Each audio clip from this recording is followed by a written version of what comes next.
Welcome back, everybody, and welcome to the session, Students' Perspective, Transfer and Credit Transferability. Have you ever wondered what students think about their transfer experiences? Well, this session is going to highlight some of the findings that we have uncovered as part of our research. So it's my pleasure now to introduce Anna Takina, BCCAT's research officer, who is going to be providing an overview of several research projects that assess the BC undergraduate perspective on transfer processes and on collecting transfer credits. The studies will also take a look at students' motivations for transfer, the reasons why they are moving through from one institution to another. Anna will be joining us at the end of the session to take your questions, so please feel free to put them into the chat or into the question and answer. Thank you.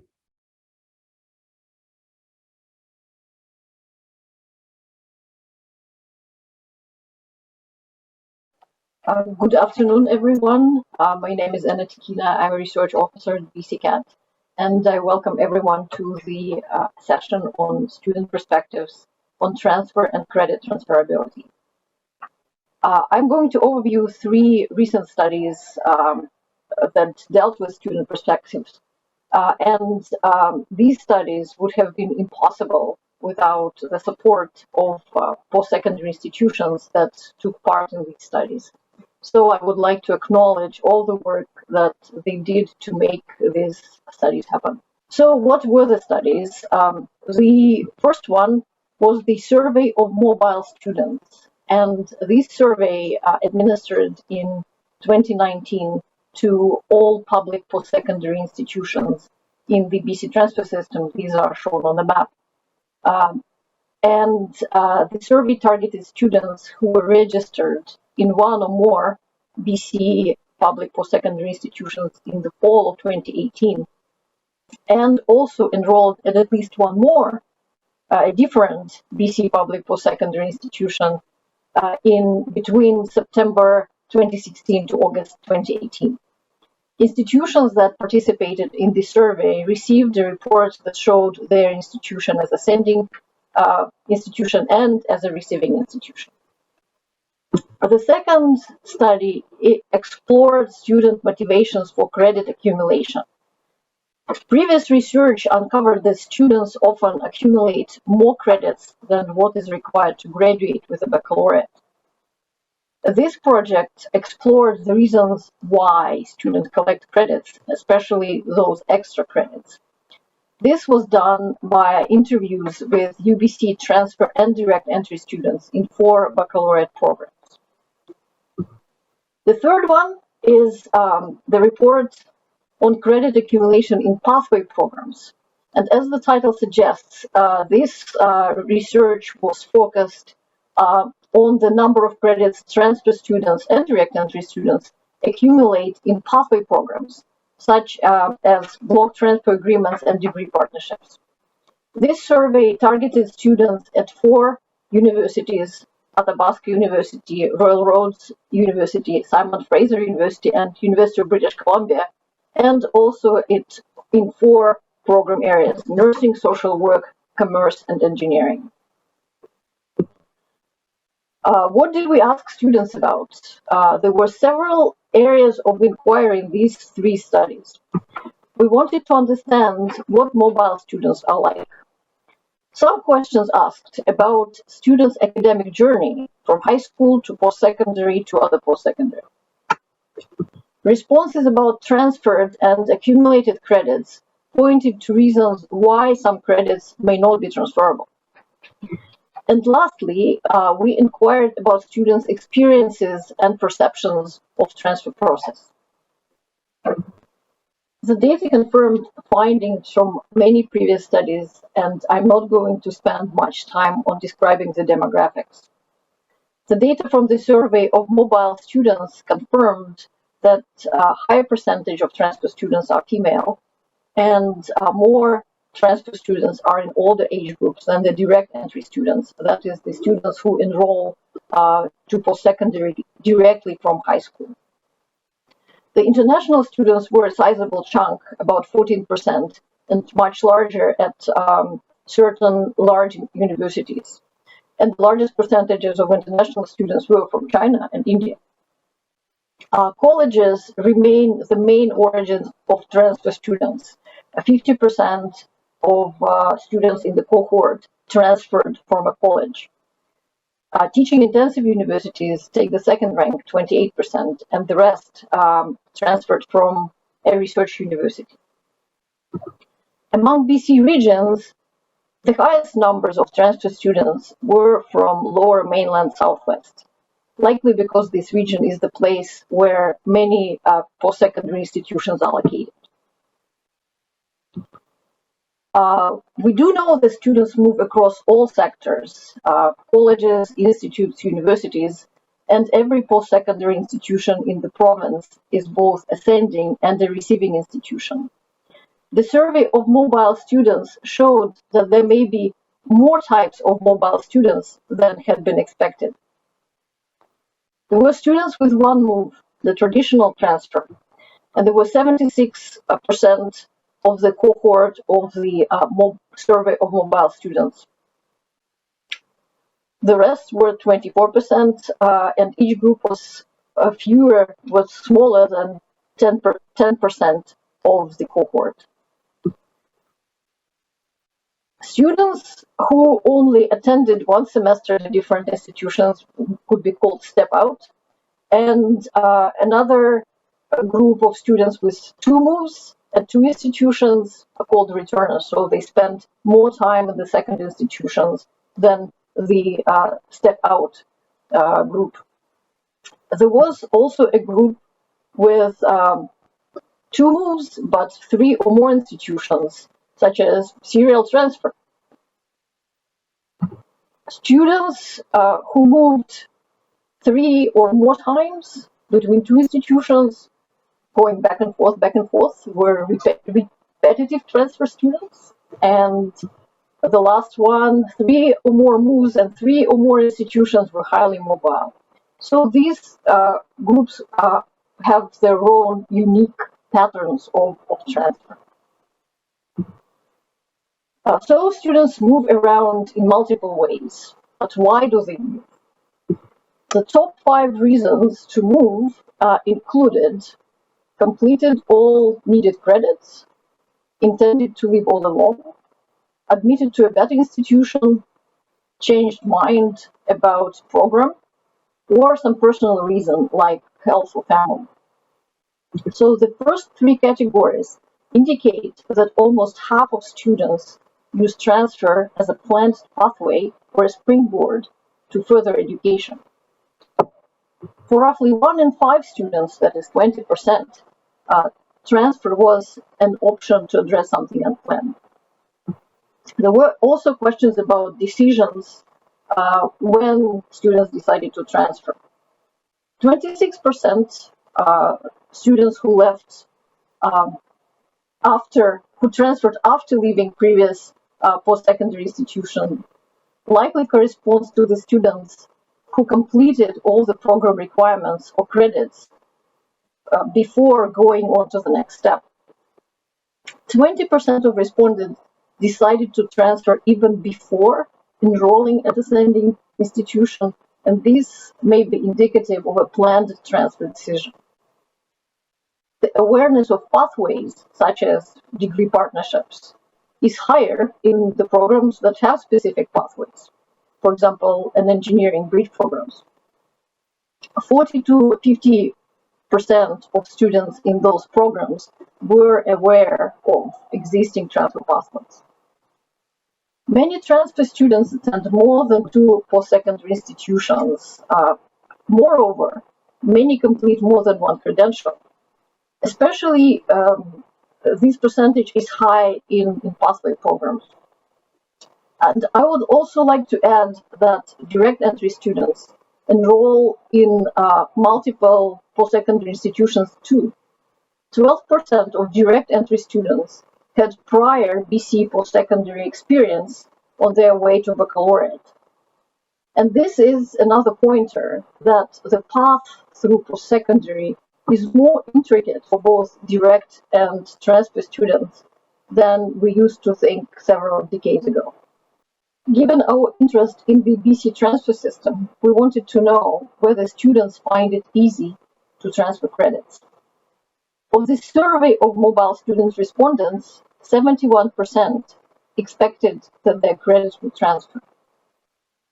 From the study on motivations to accumulate credits, we know that 80% of transfer students expected to graduate with a baccalaureate with excess credits. That is more than was required for their program. And non-transferable credits may be a source of excess credits.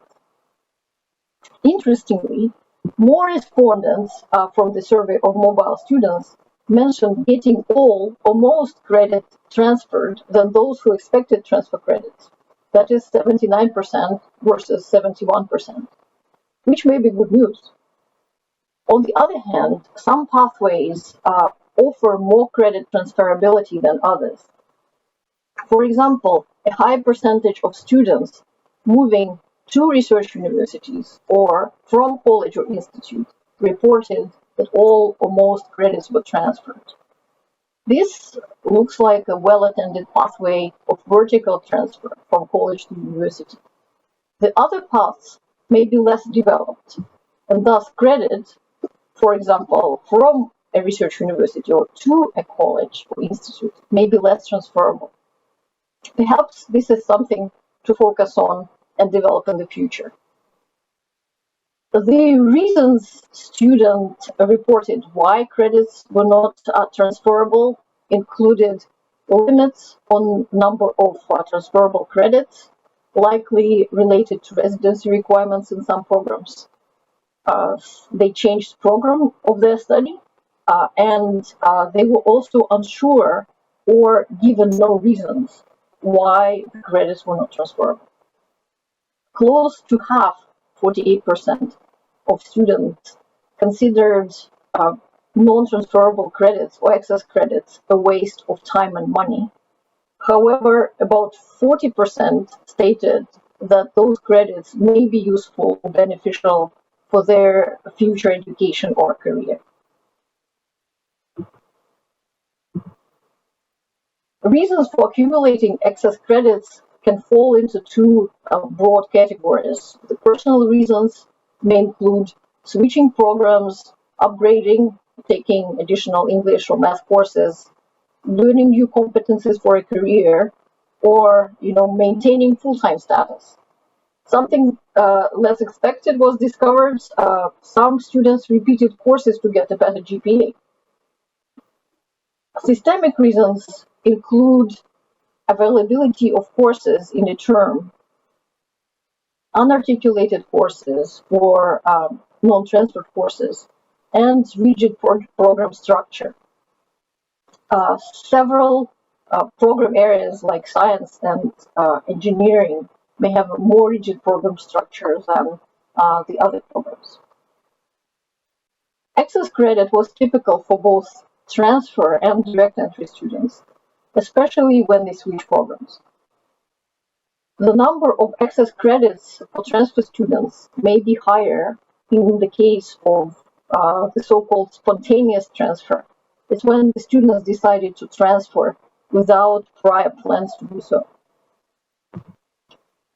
Overall, around 70% of the survey of mobile student respondents were satisfied or very satisfied with transfer. Among the reasons why students were satisfied with transferring all credits only ranked third.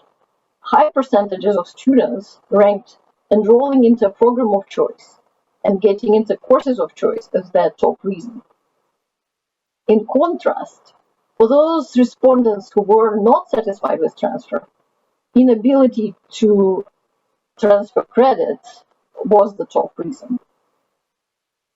For many students, transfer was a confusing process, and that also lowered satisfaction.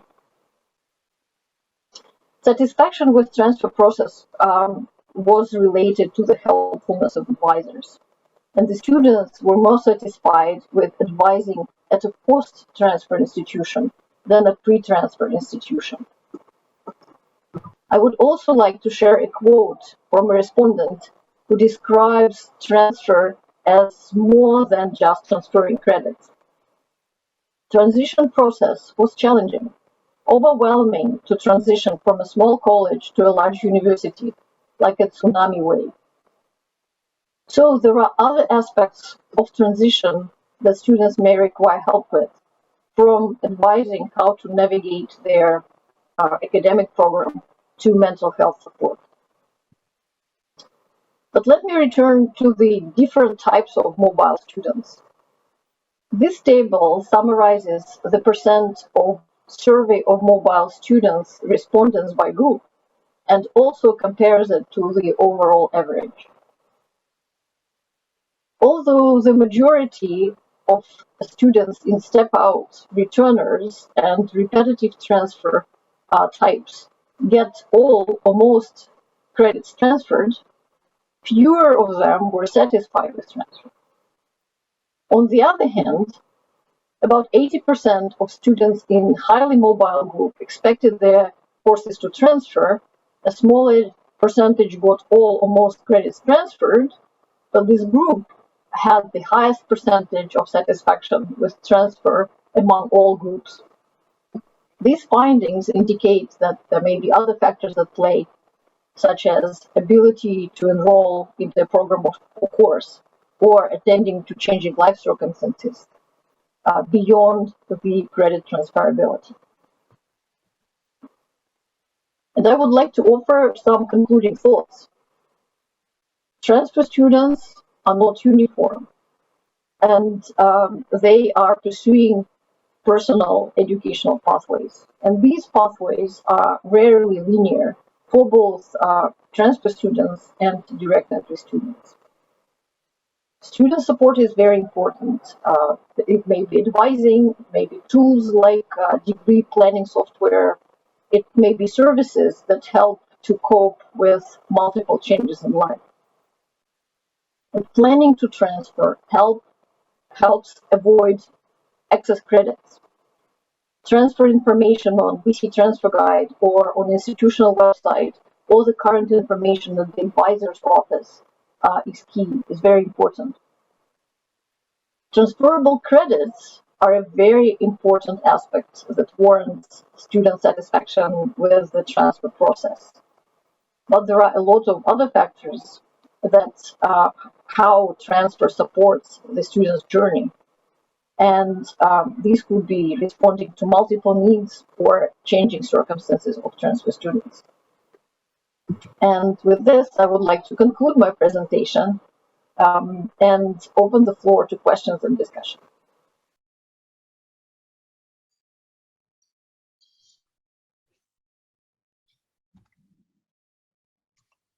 Okay, welcome back, everybody, and thank you for that presentation, Anna. It's now my pleasure to introduce live in the flesh. We have Anna Takina, BC CAT's Research Officer. How are you doing today, Anna? Doing fine, thank you. How are you? All right, I'm doing well. We are coming around the bend towards the finish line, but we still have a few more sessions to go. We have a couple of questions in the chat, so I'm just going to jump right in. We have Peter Dewick, who, if you watched the opening session this morning, you will be familiar with. Offers the following comment. Generally speaking, isn't it true that transfer credit is not awarded when these credits do not meet the program requirements at the receiving institution? The more specific these requirements are at the receiving institution, the fewer transfer credits are likely awarded. Is that correct? What are your thoughts on that, Anna? I would say that the credit may be, for example, if it's transferred as an unassigned credit, then it may be applied towards the general requirement, not specifically the program requirement, but it is still transferred. However, to graduate from a program, if this unassigned credit would fit into the elective A or B, then that transferred credit would help. Otherwise, yes, that would be a credit that was collected and maybe in excess to what is required for the program. I think Peter, though, raises an interesting point in that, without admissions, there is no transfer, right? Because if you don't get admitted to a program, you won't get transfer credit. And so it does raise the question of whether the dissatisfaction that people have with the transfer process might be getting conflated with a dissatisfaction with the admission process, meaning that if they didn't get admitted and therefore they feel that they didn't get the transfer credit they thought. I don't know if that comes through in the studies, but that might be the root of that. That might be a factor. However, I think well, I guess when we do the studies, and it's of course the surveys, the respondents may not remember their experience very precisely, so that can get conflated. However, we do believe that they differentiate between the admissions and transferring, especially in nowadays when they shop around and apply to many places, and then based on that, on the number of credits they offered, they may choose where to go. Right, so they'll go to whichever school will give them the best deal when it comes to Correct. shopping their credits around. Yep. We have a question from the audience from Kathleen Lewis from Northern Lights College.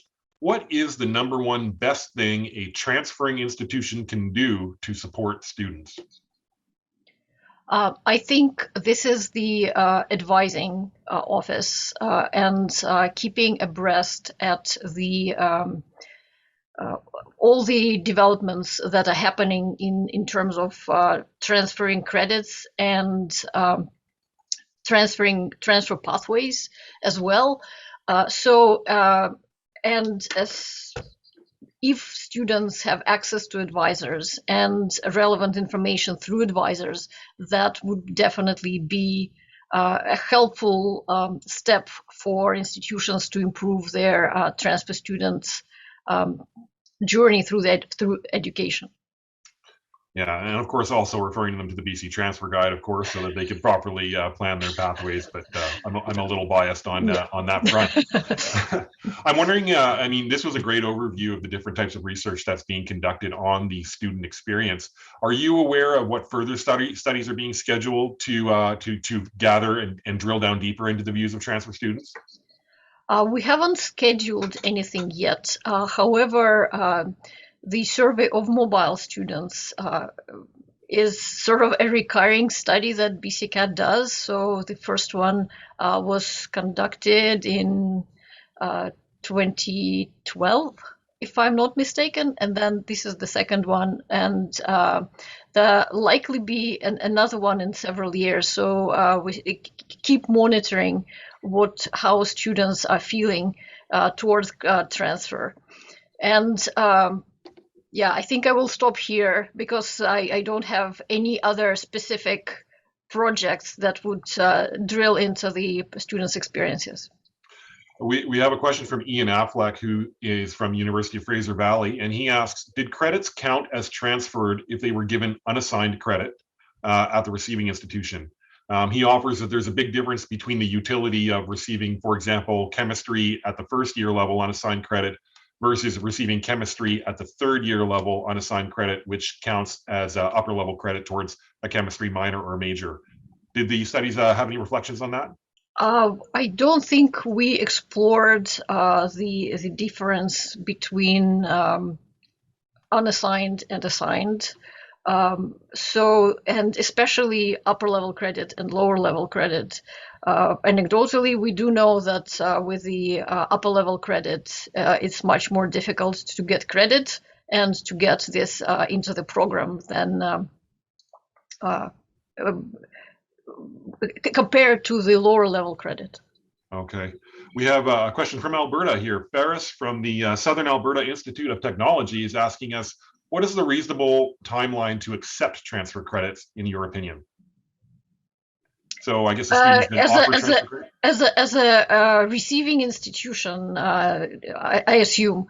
So we did some studies, not the ones that I mentioned in this presentation, and well, the time of assessment varies greatly between institutions, and also it varies, by the capacity they have, and also by the time of the year that they have. Meaning that in the summer their capacity is smaller, with lots of people being outside, being on vacation, and so the time is roughly from several weeks to several months, It varies, and if you're interested in a specific link to this study, I'll be happy. Please contact me, and I'll be happy to provide that. Yeah, so Ferris, if you want to send a direct message to Anna through the Whova platform, you can do that, and she'd be happy to follow up. I know that some institutions, they have a practice of just automatically assessing for transfer credit, whereas other institutions require the student to request transfer credit before an assessment is done. Do you know if there's been any study that looks at the impact on that and whether student satisfaction rises for those schools that have automatic transfer review versus those that do it on a student request basis? We don't have any studies specifically on that. However, from the study that we do on the data from the central data warehouse, it is possible to say that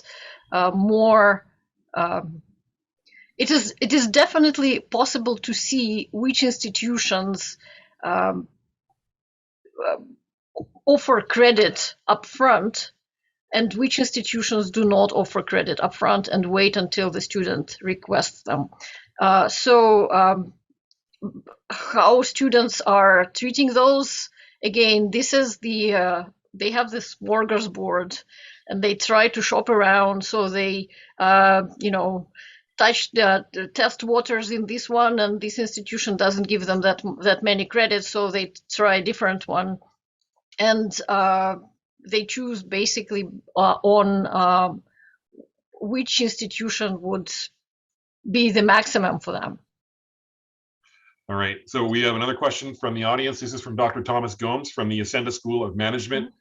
In many cases, transfer credits do not recognize accurate assessment procedures such as benchmarking, course learning outcomes, deliverables, assessment. What is your opinion about this process?